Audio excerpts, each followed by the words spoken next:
ঝাল খাবো বলে চিৎকার করে শেষে নাক দিয়ে জল বেরিয়ে গেছে, আর খেতে পারছে না ঝাল দিয়ে বেচারা।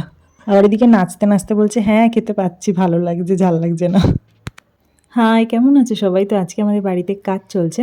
আমাদের সিঁড়ির নিচে রান্নাঘর হবে, সেখানেই আজকে টাইলস বসানোর কাজ করছে। আর এই টাইলসটা বাইরে যে একটা বক্স আছে সেখানে বসানো হবে। তো এটা হলো আমার পাশের বাড়ির এক জেঠির গাছের পঞ্চমুখী ফুল। তো জেঠি আমাকে ডেকে এনেছিল কিছু ফটো তুলে দেওয়ার জন্য, সেজন্য আমি একটু ভিডিও করে নিলাম।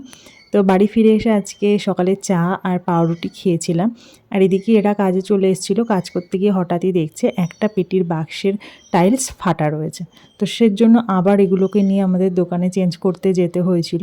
তো এদিকে ওরা মোটামুটি কাজ শুরু করে দিয়েছে। তারপর আমরা বিকেলবেলা একটু বেরিয়েছিলাম, সেই সময় এতটা কাজ সম্পূর্ণ হয়েছে, বাকিটা এখনও রয়েছে করবে।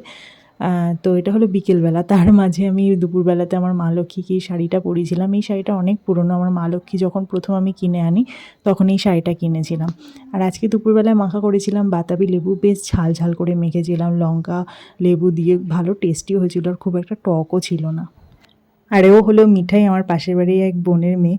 ওই প্রথম থেকে বলছিল ভালো করে ঝাল দিয়ে মাখো, আমার ঝাল খেতে খুব ভালো লাগে, তোর জন্য তবুও একটু কম করে দিয়েছি, লাস্টে বেচারি আর খেতে পারিনি। দিকে বলছে হ্যাঁ ভালোই হয়েছে। আর এইদিকে প্রথমে ঝাল খেতে পারবো বলে বলে লাস্টে আর ঝাল খেতে পারছিল না, দেখো।